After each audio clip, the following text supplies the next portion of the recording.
A paz do Senhor Jesus esteja com você, minha irmã, esteja com você, meu irmão.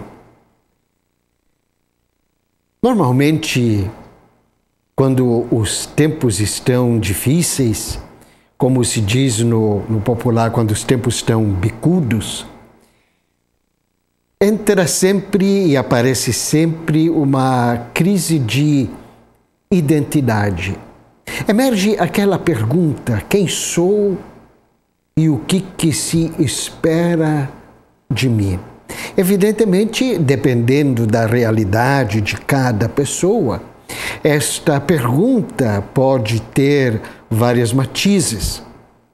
Para o crente, ou seja, para a pessoa religiosa, para a pessoa que acredita em Deus, esta pergunta, quem sou eu e o que se espera de mim, evidentemente tem e carrega também uma conotação religiosa.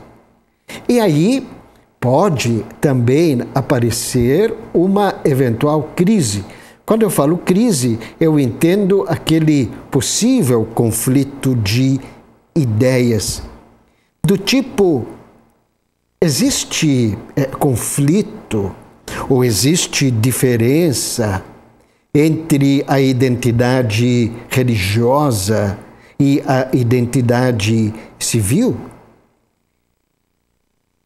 Quando eu busco a minha identidade religiosa, esta identidade, ela interfere na minha condição civil e vice-versa, a minha condição civil interfere ou nada tem a ver com a identidade religiosa?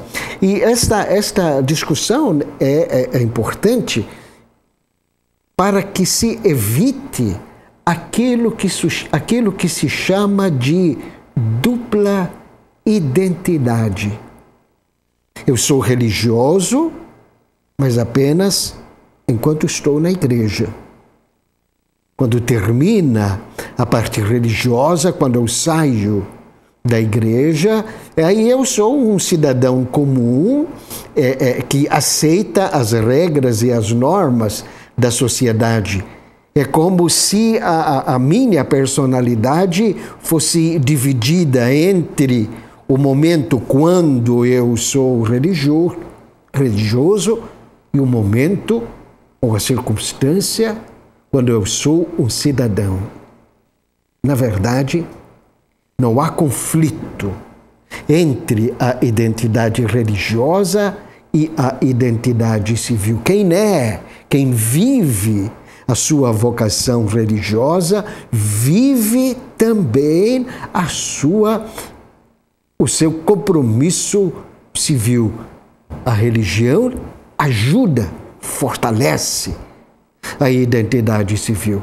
Evidentemente, diante então desta pergunta, quem sou eu e o que se espera de mim, para a pessoa que segue com convicção a sua posição religiosa, a pergunta, ou melhor, a resposta a esta pergunta se procura na identidade religiosa.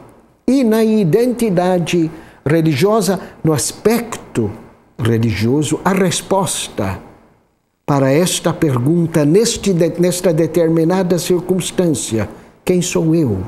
E o que se espera de mim? A resposta para estas questões, para a pessoa religiosa, se encontra e se busca na palavra de Deus. E uma leitura atenta de toda a narrativa bíblica nos mostra o seguinte, que de fato, sempre quando surgiram momentos de crise, quando surgiram momentos de dificuldade, quando surgiram momentos de interpelação, a palavra de Deus aparece em destaque. Eu quero recordar com você, minha irmã, com você, meu irmão, uma situação muito peculiar, que é uma das que aconteceram na história do povo de Israel. Voltando após um período de 70 anos no exílio da Babilônia, os judeus, já na sua terceira geração, voltavam para Jerusalém com uma mistura de sentimentos. Uma de alegria, por estarem retornando à casa dos antepassados. A outra de apreensão, quase que de abatimento. Por quê? Porque o invasor havia destruído tudo o que encontrava por perto, inclusive todos os exemplares, que deveriam ter sido poucos, da palavra de Deus. E para os judeus, a raiz da sua identidade consistia exatamente no conhecimento direto da palavra de Deus. Voltavam para Jerusalém desalentados. Nós não vamos encontrar exemplares para nos ajudar a recuperar a nossa identidade. Mas, para a surpresa de todos, vasculhando a destruição do templo, encontra-se um exemplar da palavra. E aí acontece a instrução. Ao encontrar o exemplar da palavra, o sacerdote Esdras reúne todo o povo numa espécie de praça, arma um estrado e dali proclama a palavra de Deus. Eu quero chamar a atenção a um detalhe que pode passar assim, ou desapercebido, ou para o qual a gente se dá pouca importância. A proclamação da palavra de Deus é feita em público, numa espécie de assembleia. Assim, todas as pessoas presentes, nos diz a palavra de Deus, todas as pessoas que podiam compreender, estavam reunidas, ouvindo a mesma palavra, ouvindo as mesmas explicações. Emerge aí um detalhe que vai acompanhar sempre a proclamação da palavra de Deus. O lugar mais apropriado para que a palavra de Deus possa ser proclamada é quando o povo está reunido. A palavra de Deus se proclama em assembleia. Ali é o lugar privilegiado para a proclamação da palavra de Deus. O mesmo procedimento acontece e é reassumido por Jesus Cristo. O evangelista Lucas nos favorece com uma narrativa muito singela, quando ele fala de Jesus Cristo, querendo justamente apresentá-lo aos judeus. Você sabe onde que o evangelista Lucas coloca Jesus? Na sinagoga. Ou seja, no lugar, na sua cidade de Nazaré, onde o povo está reunido para quê? Para ouvir, primeiramente, a proclamação da palavra de Deus. E ali em ali em Nazaré, na sinagoga da sua cidade natal, Jesus faz a proclamação da sua identidade, afirmando que o Espírito do Senhor está sobre ele, enviando-o para anunciar a libertação aos cegos, para anunciar a devolução da vista aos cegos, a libertação dos presos, para anunciar a obra, o ano da graça do Senhor.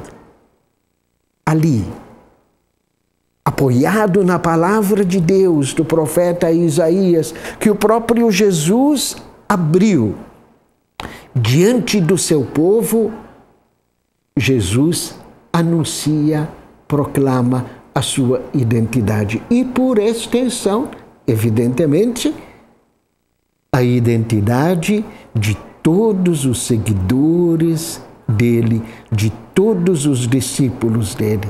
Se Jesus veio para anunciar um ano de graça do Senhor, ou seja, um ano de benefícios, acabou o sofrimento. Daqui para frente, Jesus veio anunciar e fazer acontecer as bênçãos de Deus. É evidente que seus seguidores também deveriam fazer o mesmo. Mas a narrativa de Lucas não termina aí. Na Assembleia, Jesus recolhe o livro e diz: hoje esta palavra está sendo cumprida. Aqui, antes de tirar a grande conclusão, eu quero remeter, meu irmão e minha irmã, àquela assembleia lá atrás com o sacerdote Esdras, porque após Esdras ter feito a leitura da palavra de Deus, explicado os trechos, ou seja, ter mostrado ao povo a sua identidade, ao final da proclamação, o povo responde de uma forma solene: Amém, Amém.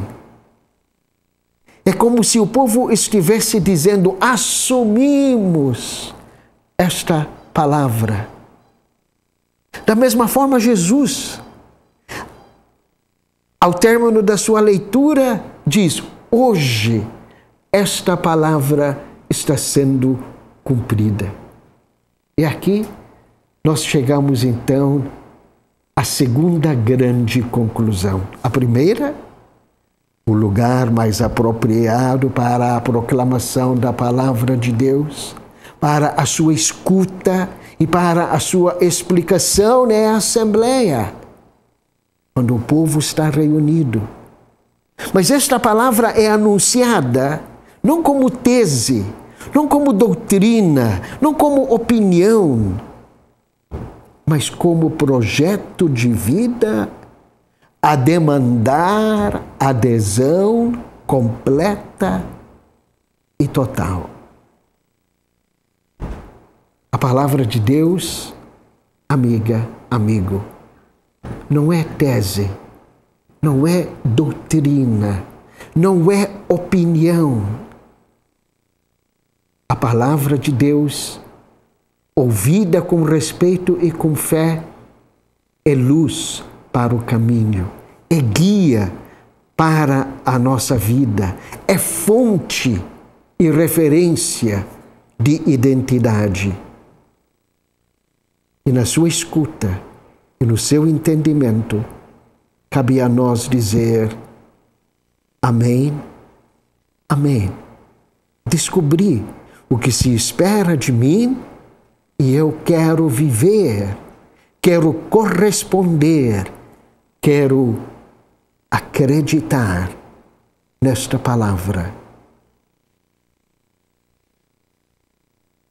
A paz do Senhor Jesus permanece com você e com todos aí em sua casa.